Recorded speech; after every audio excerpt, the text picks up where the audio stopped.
Welcome back. I'm Emily at Emily's podcast, Tribute to All Little Angels, Part 4, Episode 8 of Refresh Our Memory. April 25th, 2022. The morning is nice. It seems easy to get out of bed. And maybe because I know the case file will be in the mail today. My sugar is only 59 this morning. Yes, a little low, but I took care of it by getting some cereal and orange juice, and I did start to feel better.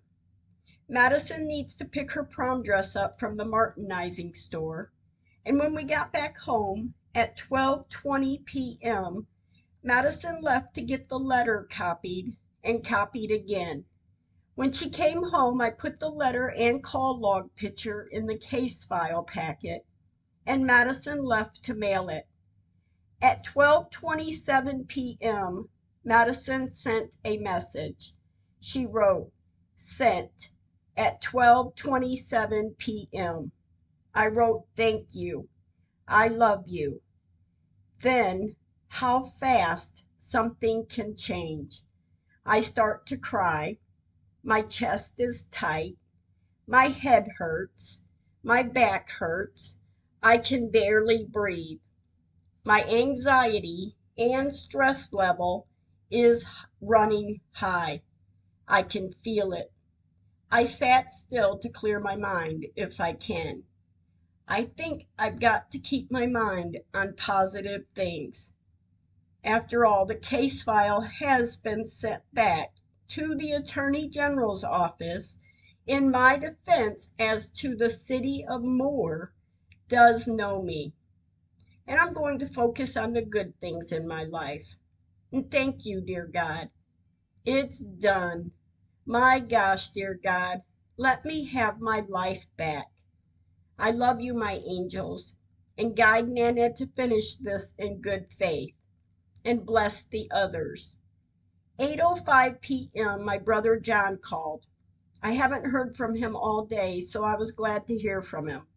We only talked for about 30 minutes, but he asked, "What have you been doing today?" I said, "Madison took the letter and copied it, and the call log picture is ready to be put in the packet. Then Madison took it and mailed it this afternoon." I said, "I feel as though this could be over." After I got all the information, I put it in a pile to mail, and I knew all I had left to do was put the letter and the call log picture in the envelope. Then I did pack up all of Megan's information. John said, "Oh, really?" "Yep, it's the end." I said, "That's what I think too. I have never done this before, but everything is packed away. And now I will start the conclusion." John said, "Wow, really?" I said, "Yes, it's almost over. I can feel it. I just have to get through to the end." John said, "You will." I said, "All I have to do now is try to relax and wait. I pray it all works out for all of us." John said, "It will, sis." And John sounds tired, so we let each other go. April 26, 2022. When I woke up this morning, it's not heavy on my mind. I lay here a few minutes before getting up, but I'm thinking back to make sure I didn't make any mistakes. I did think of one, I think. I don't believe I signed my name to the letter. I typed it out at the end of me typing it, but I don't believe I signed it in ink, if that's a mistake. 1:03 p.m. I'm feeling okay. I'm feeling relieved. May be the word, but I'm not carrying the stress as heavy today, and I don't want to brag on it too much, and I pray I don't get kicked in the teeth again. But today I feel good. 2:46 p.m. my brother John called. He asked, "How are you doing?" I said, "For once I can say I'm good and mean it. I'm having a good day and I haven't cried once all day. John said, "One day at a time, sis. One day at a time." I said, "Oh, I know." 3:36 p.m. John and I are still talking, and he asked, "Have you heard anything yet from anyone about the cemetery?" I said, "No. I sent that file out yesterday, so they could have received it today or tomorrow. Madison took it in and sent it certified mail with a signature." John said, "Oh, good. That's the only way to send it to make sure it gets there." I said, "Oh, I know. That's why I sent it like that. I just know I can't take the kicks in the teeth. They can't sweep this under the rug. I pray this is the man, and he's the one to be upstanding to get this done." John said, "It'll work out." I said, "Thank you, Brother John." He said, "What are you doing?" I said, "I'm pacing the floor. I don't have anything to do. I have been working on this case for the past almost 7 years, and now it's in someone else's hands." John said, "Yes, it is." I said, "So now I will wait and try to live my life as I can until I hear something." John said, "You'll be okay." I said, "I feel like I will be right now anyway." 8:45 p.m. My friend Lisa called from the school days. I missed her call, but she messaged. 9:55 p.m. Lisa messaged. She wrote, "Checking on you today. Did you get that in the mail?" I wrote, "We are good, and yes, it's in the mail. They should receive it today, and if not, tomorrow for sure. Certified mail." Lisa wrote, "Okay, good deal." I wrote, "Yes. It's just me trying to chill and wait. I got through today without crying once." And I know that sounds weird, but it's true. Lisa wrote, "Doesn't sound weird."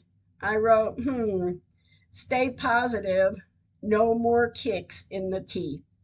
Lisa wrote, "It's extremely emotional, and until it's over, you will have days like that."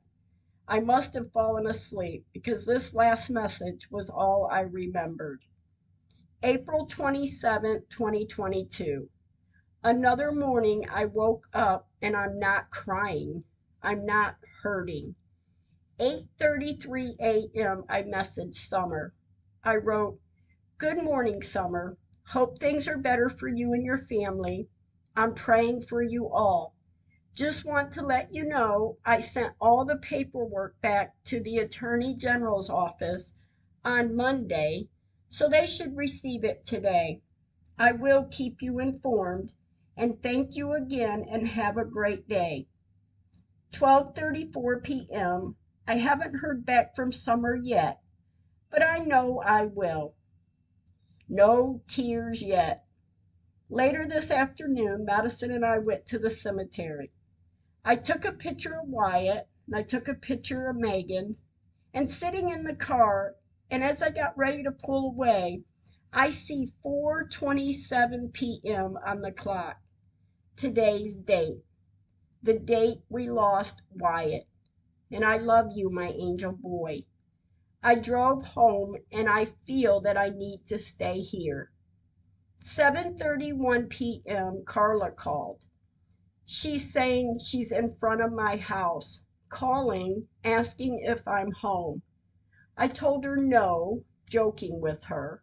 She asked, "Where are you?" I said, "Not home," and I laughed a little. And she looked toward the house and she sees me in the front window. We laughed and hung up, and she came inside. While Carla is here, she's helping Madison try on her prom dress. Madison asked Carla, "Can you come over Friday at noon to help us with the dress?" Carla said, "Yes, sure. Yes, I will." And Madison seems pleased, and I'm happy about it too. After Carla was done, she and I were able to sit down for a few minutes, and the subject of the cemetery came up. I said, well, I'm thinking the worst and hoping for the best. But either way, we still have other options. Carla said, yes, we do. I said, and we will take it to wherever we have to take it to. Carla and I both laughed a little, but we both agreed. I said, well, I'm looking at it as if this doesn't work, it isn't done. But I don't know why it wouldn't work. So much proof, and out of everyone that has seen the photos and the timeline story of the events, sees it. But the people here don't. Carla said, exactly. Right, Aunt Em. Madison agreed also. We visited until Carla left a little after 10 p.m. April 28, 2022. Good morning. Yes, another morning I woke up without a heavy heart.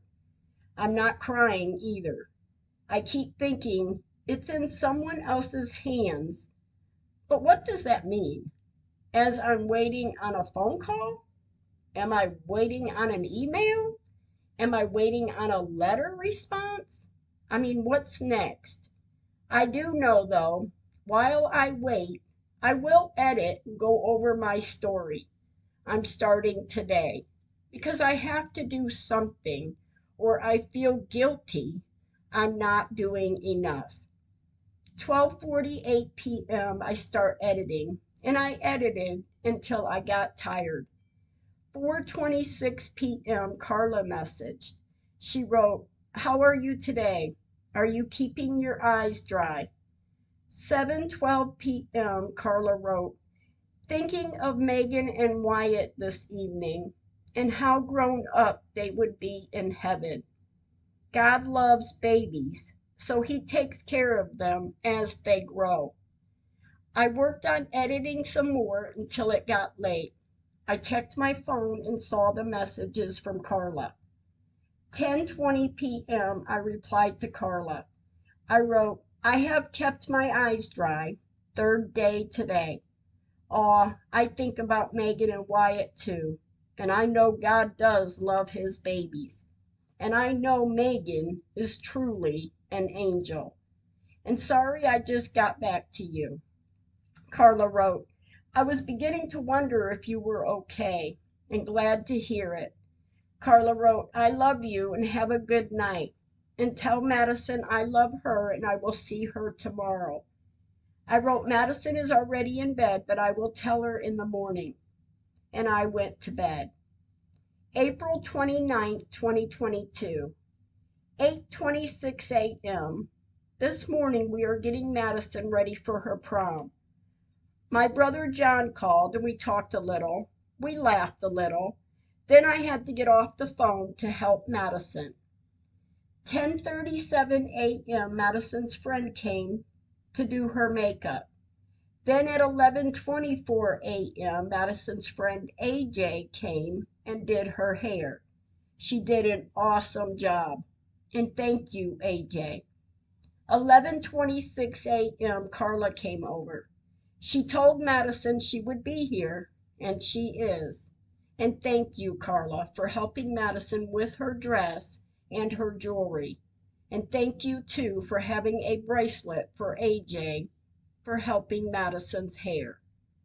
2 p.m. We are downtown to get prom pictures taken. We were done at 2:45 p.m. and I went home. Madison and her date left for the prom. While at home, I edit some more. I edited until Carla called at 4:30 p.m. and said, "I will be there soon." I stopped editing at this time and got ready to go with Carla. Everyone have a good night. April 30th, 2022. I thank God for waking me up. My morning is calm. I edit, and I filled in some more names. As I edited, I would fill in when a fill in is needed. Madison got up and is getting ready for work, and after she left, I worked on the first part again. I do take breaks, and when Madison got off work, we went to the cemetery. 7:22 p.m. Madison and I, left to go get ice cream, and after we got ice cream, we went to the cemetery. When we arrived, we went to visit Wyatt. When we were done, 7:59 p.m., I pulled up to Megan.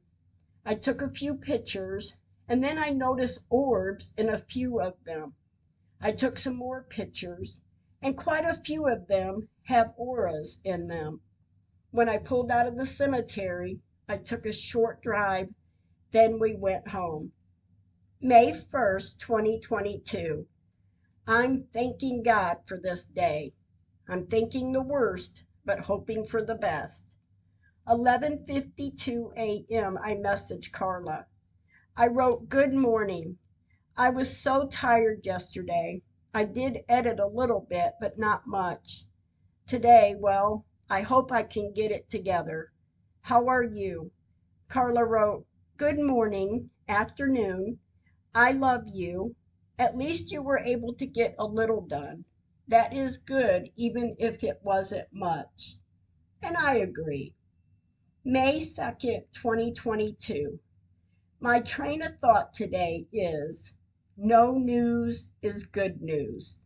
1 week ago today, I sent the file to the Oklahoma Attorney General's office. I did work on editing some more. I worked on it, and when I was done, I searched for the information I needed to fill the names back into the storyline. I had taken the names out early on in the podcast for privacy reasons. For people that weren't really involved, doesn't need their name put out there. But I need to put them back in to get the information correctly. I also wrote notes in case I needed it. I found a name too, the name of the woman who put me through to Stan the very first time on March 28, 2016.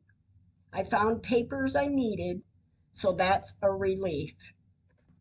8:20 p.m. I start filling in the names as I read the timeline story. When Madison came in from work at 10 p.m., I stopped for the night. May 3rd, 2022. Good morning. Madison left for work, and as the morning moved into afternoon, Nicole came over to clean the patio. We spent the afternoon together.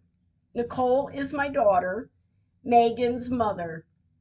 Nicole worked until she was done and had to go, and I appreciate everything she did. And thank you, baby. I love you. May 4th, 2022. I woke up with a grateful heart. No tears lately. Madison got ready for work. She had to be there by 11. 11:11 a.m. I made a wish and kept positive thoughts. After I was done cleaning for a bit, I decided to go to the cemetery. Yes, by myself, and I headed that way. But first I went up to Madison's work to make sure she was at work and is okay. When I was driving down the road, I kept getting this feeling not to go to the cemetery.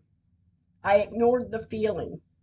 I got to Madison's work, and yes, she's here and is okay. I called Madison. I said, "I'm going to the cemetery. I will let you know when I leave there and I get home." Madison said, "All right, be careful," and we hung up. I pull out of the parking lot with the same feeling in the pit of my stomach, as I should not go to the cemetery by myself. I pull out onto the main street, and my phone rang. It's Nicole. I answer it.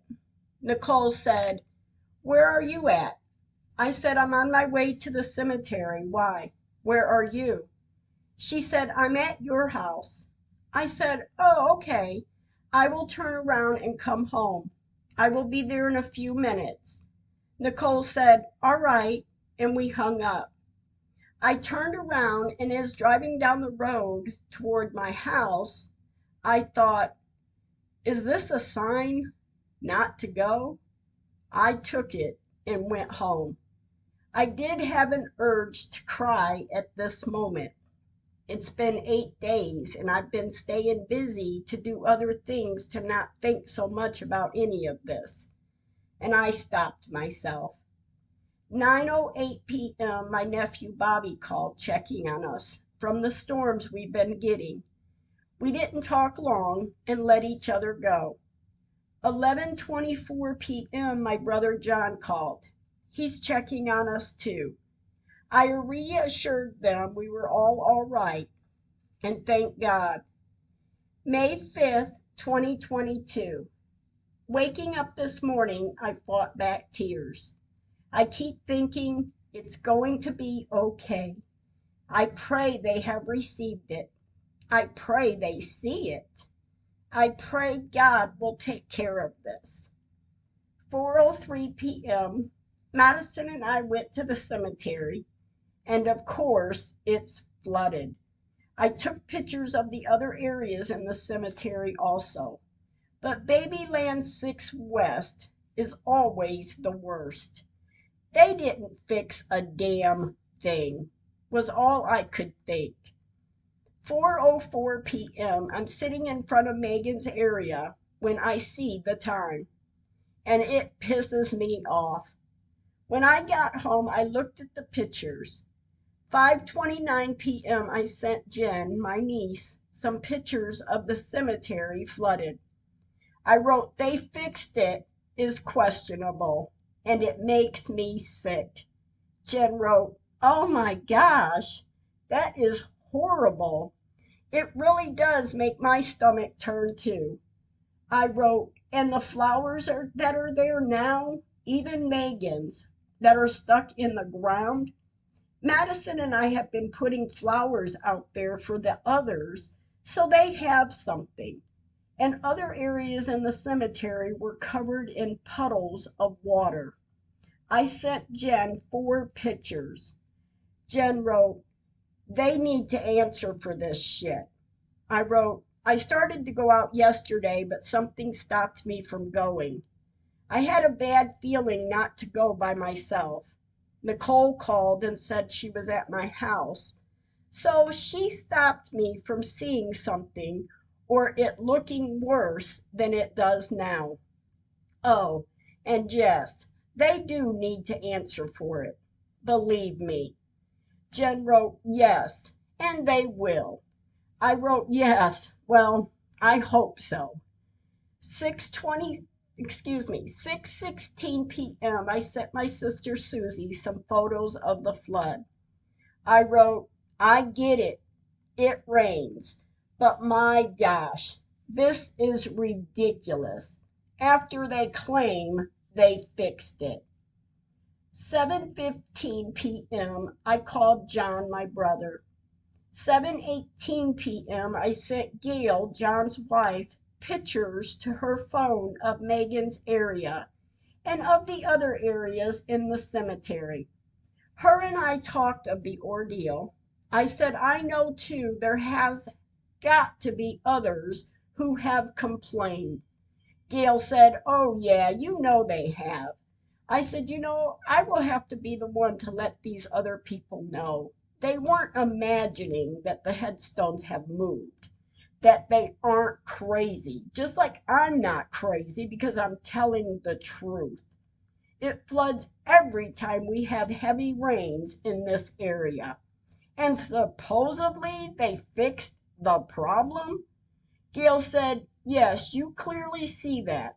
I said, "I was thinking the other day that everyone I show this case file to sees something is not right. Everyone sees something wrong, but the ones who should step up to fix this." Gail said, "Of course they won't. I saw it. Summer saw it, obviously." I said, "Summer has been awesome." I said, I can tell the headstones across the street from Megan has even been moved also. The corner headstone that used to sit on the south corner of the east-west street, that headstone has been moved also. I know because when we first put Megan there, I would sit on the east-west street and stare into Megan's area. And when I would turn that corner, I would be nervous. I would run the headstone over. And that's not even after they widened the corner of the east-west street. This has been going on for years. Gail said yes. I was telling my sister Michelle about it all, and she said, "What if she's wrong?" Gail said, "Looking at it all, there's no way she can be. If you look at it, you'll see it too." And I start thinking, I know I'm not wrong. I see it every time I go out there. I just have to keep an eye on what else they're trying to pull. And the area being flooded the way it was today, God spared me from seeing that yesterday, because it would have been worse then, or saved me from something else. Then a couple more thoughts came to mind. I would be helping so many others. You know, people are always crazy, especially when telling the truth. Others don't want to hear. I told Gail I could clear up the doubt so many others could have. Gail said, "Yes, you could. And you will get to, too." I said, "Gosh, Gail, I hope this is it." We talked a little longer and then hung up. 7:49 p.m. I messaged Jen again. I wrote, "I'm sorry. The ninth day I cried. I'm so mad at myself, but I'm okay. It's better than every day." Jen wrote, "Do not be sorry. Definitely do not be mad at yourself, because you are an amazing woman that is strong, and you are a fighter. And guess what? Megan knows what you are doing for her. They all know what you are doing for her, and she loves you for it too." Thank you for listening. Stay tuned for next week. Stay kind with your words.